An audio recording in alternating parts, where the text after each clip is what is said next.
What's going on, everybody? It's your boy Zoe Notice off DFS here to bring you the NBA slate breakdown for the 5-game NBA slate we got today. If you guys new here, you guys just not find out my channel. Hopefully you guys do get a little something out of it and you guys do enjoy the content. If you are enjoying the content, make sure you hit the like button, help push us out there to more people, and drop a subscribe. Subscribe to the channel so way you guys don't miss any of the uploads or any of the videos that I do put out over here on the channel. Yesterday, if you guys are part of the Patreon, you definitely got a pretty good NBA core put up. The core, we had that 100-point DK fantasy point score from Joel Embiid, going out there dropping 70 plus on the pace. I'm not on the paces, on the San Antonio Spurs. And with it, I even put in my notes, I went with Embiid as my spend up because how can I not? Literally, how can I not? Bigs have destroyed the Spurs. Not only that, we were just hoping that they would keep the game close for 3 quarters. And lo and behold, they kept the game close for 4. Embiid came in, got a little bit of fourth quarter run, and the dude dropped 70. Honestly, you still could have cashed yesterday without having Joel Embiid. Wasn't too bad. Definitely was able to avoid some of that chalk on the Timberwolves. Didn't expect Karl Anthony Towns to go out there and drop. I think he dropped 60 something as well. I didn't expect that from Big Cat himself. Definitely had the Kyle Anderson and the Nickeil Alexander Walker. Had that stat going on out there. I see a lot of people on Nas Reed. Nas did not have a good game. Only 7 fantasy points. So luckily we dodged that. I did put him as a value play, but didn't end up getting him into my lineup, which was pretty good. And then prop plays yesterday, we had Iman quickly for over 6 assists. He got that like in the first half of the game. Embiid, 10 free throws made. And I touched and talked about that on the stream. Was like, Embiid, the free throws, the Spurs, they're going to foul him. He is a free throw merchant going up against a team that is not going to be able to defend him. Embiid's going to get to that line. Like, no questions asked. Easy day. He killed that. And then, unfortunately, the Orlando Magic did not come to play. Jared Allen just barely fell short of his fantasy points scored. And if Allen actually had hit, it would have been a pretty nice night over there on price picks for a couple of props that I had over there. So all in all, was not a bad day yesterday. Hopefully we keep that rolling going into tonight. And yeah, we're just gonna go ahead. We're gonna get right into it. First of all, starting with the injury report, like we always do over here. Denver taking on the Indiana Pacers. We already got word that Tyrese Halliburton, and this came out not too long ago while I was sitting here getting stuff set up, that he's going to be out for the next 3 games, I believe is what Rick Carlisle came out and said, due to that injury management for his hammies or whatever. So Halliburton's not going to be there. I would imagine that either it's going to be Nembhard if he's back and he's good to go, or it's going to be Chiche McConnell slid into the starting position. Either way, I still do believe they can keep this game close. Nonetheless, going up against the Denver Nuggets. And now, for whatever reason, RotoWire, they don't want to show the lines anymore, but that's totally fine. I can just go over here to DraftKings and actually pull up the lines for you. Right now, it is a 5-point spread, so I definitely do feel like this game will stay close. And just real quick to cover all the spreads real quick, New York Knicks and Brooklyn Nets is a 4.5-point spread. The Portland Trailblazers OKC is the only double-digit spread that we have on today. Of course, Thunder are heavily favored in this game. Playing, I want to say we're playing at home, if I'm not mistaken. Yeah, we're playing at home, so definitely should be a winnable game. Yeah, we are playing at home. Should be a winnable game for us playing at the house. Utah Jazz taking on the Pelicans. We're looking at a 6.5-point spread, and then the Lakers taking on the Clippers, 8.5-point spread in favor of the Clippers. So that's pretty big. But finishing out the injury report real quick. Denver, no news for them. Indy, biggest thing I need to know who's going to start for Hallie right there and make sure that Nembhard is actually back and good to go. New York Knickerbockers, Hartenstein, he's a game time decision. If Hartenstein misses, then we're probably going to see Precious Achua or Jericho Sims, I believe they still have him, will be slid into that starting lineup, that spot right there, because they are still without Mitchell Robinson. Or we could see them possibly roll out small-ish and move Julius Randle down to the center position, which can be done considering that you're going up against Nick Claxton. Not too scared of him in regards to center size and wise, but I would think that if they do move Julius Randle down to the center position, this could be a favorable matchup for Claxton, all in all, in his own right as well. For the Brooklyn Nets, they are still without Sharp, without Sims, so hopefully Claxton's minutes are solidified here, and he should play a decent number of minutes at the center position. And I know I talk a lot of shit about the Brooklyn Nets, but Den Shitty is looking pretty good over his last couple of games. Hopefully he can keep that up today going up against the New York Knickerbockers. Utah Jazz taking on the New Orleans Pelicans. Nothing for the Jazz. Of course, their rotations, the minutes are all kind of all over the place, but biggest thing is Colin Sexton, man. The dude's been balling for them. For the Pelicans, only thing, they're just missing Matt Ryan. Portland, no news really for them. Shaden Sharp, he's still out. Brogdon's still inside the starting lineup. Anthony Simons, he's there. And then, of course, my Thunder, we have no injury news currently right now, so hopefully we can just keep that way. For the Lakers, we got the news yesterday that LeBron James will be out today in this matchup. So, I would imagine that they would be sliding Tarian Prince into the starting lineup, or Vando. Well, Prince should be in the starting lineup already, but Vando, or they did start Rui last game. They could slide Rui into the starting lineup here as well. So definitely something to keep an eye on.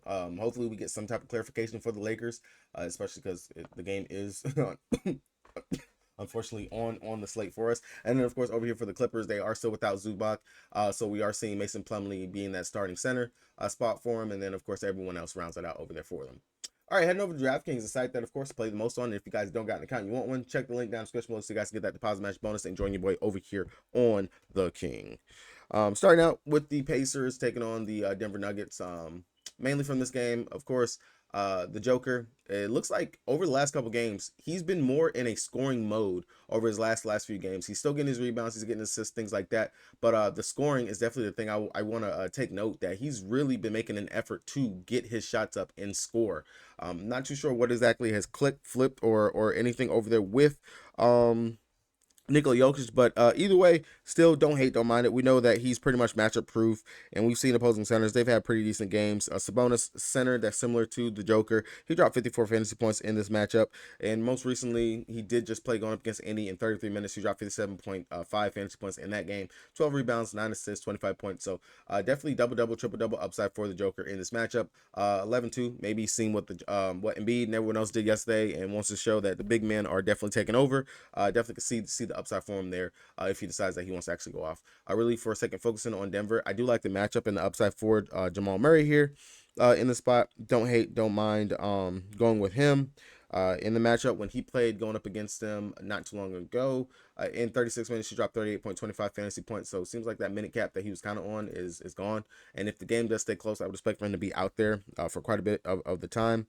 And then outside of that, I don't mind going with Aaron Gordon, who we do know he has pretty good upside. As long as he's actually in, this matchup is going to be a little bit different now because they got Pascal Siakam. He is going to be tasked with trying to actually guard that. But going up against the Pacers before 37 minutes, dropped 37.5 fantasy points, pretty much a fantasy point per minute. And still, I will continue to attack power forwards going up against the Pacers. Still has been pretty good, even with Siakam coming over. We just seen Jeremy Grant drop 52.5 fantasy points against them. And then Kevin Durant, he dropped 61.25 against them. And that's what Siakam being out there. So I don't mind that. Definitely do want to get some clarification on if MPJ and Aaron Gordon are both going to be back. If Strother is going to be out, he was out. Oh, well, never mind. He's already been ruled out. So Strother, he's going to be out. I definitely think that's probably going to be a boost for guys like Ron. Hopefully he get a decent run, play 21 minutes in that last game against Washington, 14 fantasy points. Reggie Jackson, of course, kind of he can get there. Just depends on what he decides he wants to come out there and do. In 23 minutes against the Pacers last time, dropped 15.5 fantasy points. And then, of course, KCP starter. Don't mind going to him at all. He played 37 minutes, dropped 19.5 fantasy points. If these guys were to miss, then of course we're probably going to see Peyton Watson or something like that slid into the starting lineup. Don't hate, don't mind it, but I definitely just want to get the news besides on the Indy side, definitely on the Denver side as well. And then over here on the Indy side, if Hallie is going to be out, then of course we are going to go right back to TJ McConnell. I know the last game, TJ, he went out there. He only played 12 minutes, I believe. Where are you, TJ? Oh, there we go. TJ McConnell, 5'5". He played 12 minutes in that game. Only 12. I don't really understand it. Don't know exactly what happened in regards to that. But only 13.25 fantasy points. Pretty much a fantasy point per minute, which is pretty on par with what he tends to go out here and do. 19 minutes against the Denver Nuggets last time when he played them. Dropped 14.5 fantasy points. If there is no Nembhard, there's no Halliburton. He's already been ruled out. Let me see if we got anything on Nembhard back. Questionable. So if Nembhard is going to be out as well, I would imagine they're going to have to run TJ McConnell out there. If not, definitely probably will be Buddy Hield, maybe running the show at the point guard position. I know he's possible and being able to do that. And then Pascal Siakam, he actually does have some chops in regards to being a point forward as well. We've seen it. And if all those guys are ruled out and they don't want to start TJ McConnell, or even if they start him, maybe we can take advantage of Pascal Siakam with his playmaking upside that he actually brings to the table over here. So I don't hate, don't mind going to that at all. Everyone else over here is kind of, not even kind of, all GPP options if you want to mess with anything else over here. Matthew, we know he has the upside to go out there, put up some pretty decent fantasy point numbers in game, but not a must if you must anyway going up against it. Kind of, I think I made like a double negative right there.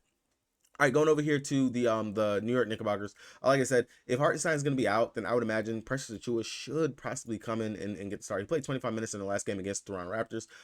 Not too sure if that was really just well, it wasn't. It was after Hartenstein. He left the game with the ankle injury. So if Hartenstein is going to be out, I'm going to go with Precious Achua. I've attacked Brooklyn with opposing centers. I don't care. Claxton, decent center in his own right, but Precious Achua at 4-2, I will take that all day, every day.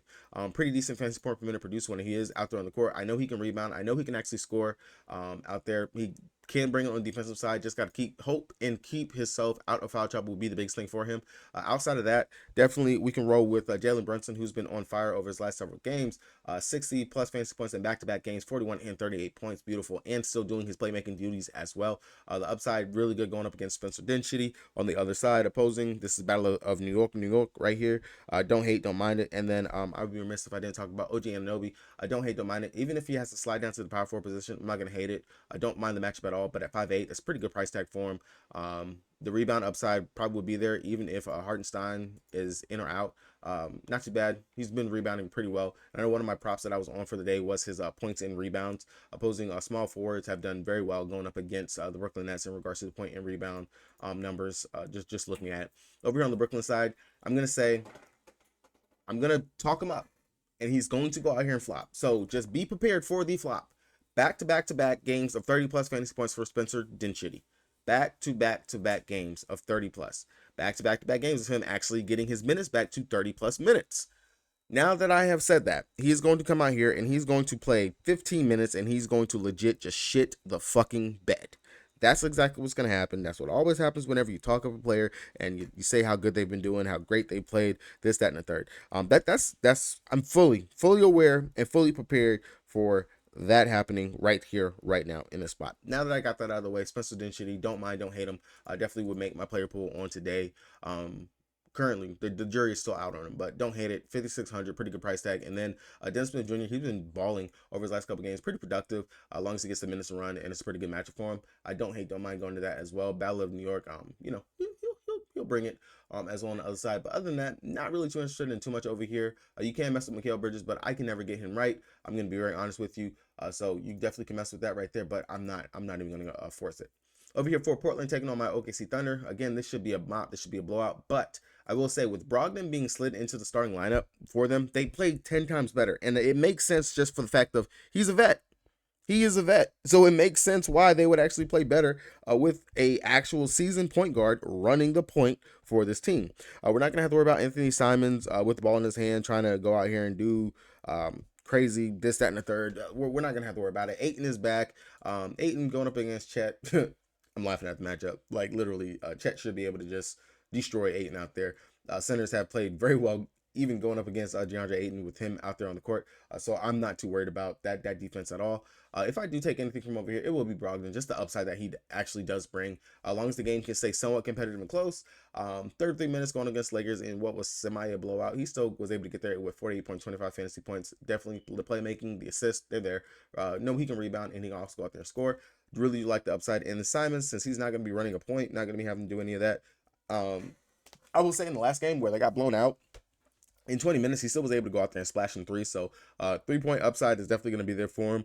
Don't hate, don't mind it. And then if the game does blow out, or correction, when the game blows out, we know that Scoot, he should go out here and get that garbage time run. Don't hate, don't mind going to Scoot as a GPP option. But other than that, main priority will probably just be Brogdon if I take anything from over here. And then on the Thunder side, it's kind of just pick your poison. If you want to pay up for Shea, like, this is a beautiful spot for him. Opposing point guards have literally smashed, even with Brogdon being there. 10K, don't hate, don't mind that at all. Beautiful. We know that he can get there. I know he was nursing a knee injury over his last several games, but with all the time off, he should be fully good to go and prepared for this matchup and for this game. Chet, I really do like his upside here. Definitely do think a couple games off, we should be able to see a normal, maybe a 40-plus fantasy point type game from him. In 20 minutes going up against Portland, in that game, he dropped 31 fantasy points in 20 minutes. So imagine if he actually can play possibly 30 minutes in this game. Definitely don't hate, don't mind it. I definitely do believe Portland will actually try to come in here and make it at least a game, maybe for 3 quarters, especially because they got their asses blown out in that last game. So the upside could definitely be there. Josh Giddey at home, don't hate, don't mind that. And then J-Dub, just his usage has been pretty great over the last several games. He's really been producing out there for us. Game against Portland, 19 minutes, he dropped 39.75 fantasy points. So I'm just going to leave it at that. That's all you need to know in regards to that. Utah taking on the New Orleans Pelicans. This game right here, if Utah doesn't play around, they play their own rotations, things like that, I can see the game being close. Lauri Markkanen kind of would be your main guy that your staple that you want to go to. Very productive when he was out there. Don't hate, don't mind him. But Colin Sexton be my guy I want to go to. 6'2" opposing point guard, well, point guard, shooting guards. They've done pretty well going up against the Pelicans. Not too scared of CJ McConnell's defense. BI, depending on which spot he's actually going to want to play. Don't hate, don't mind it. But Sexton, just the usage. The guy has a very high usage rate when he's out there on the court. The upside should be immense for him. Just going out here. Let me see. They've played a couple times so far, and in the one game that Sexton did start, he played 30 minutes. He dropped 38 fantasy points in that game. So upside is definitely there for Sexton. Don't hate, don't mind that. I will note that Walker Kessler, he started the second half over John Collins in that last game that they played going up against Houston. So if they actually want to actually play their true starting center, starting minutes, I don't mind it. Not scared of Vooch defense, not Vooch, Jonas Valanciunas defense by any means necessary. Jonas, I mean, he's been up and down, but they're kind of keeping him around that 20-ish minute mark, especially because they have Larry Nance Jr. back. And I think they actually prefer Larry Nance out there at the center position over Jonas, because they honestly run him more than anything. But over here for the New Orleans Pelicans side, definitely think we can go with a couple of options. BI, he got his groove back in the game going up against the Charlotte Hornets. That's something that that maybe we can continue to ride it. Going up against the Phoenix Suns, he dropped 43.25 fantasy points, so maybe the hot hand might still stick there. He's definitely doing a lot in regards to his playmaking. I would imagine he would come back down more to the means. He's averaging 5 assists on the season, so I wouldn't expect a crazy big double-digit assist game. But if he's really going to be handling the rock that much, definitely do not mind it. CJ McCollum, I know I was on his assist day as a prop that I put out on Twitter earlier. Do believe that he should actually get back to it. He averages roughly around 5 assists a game.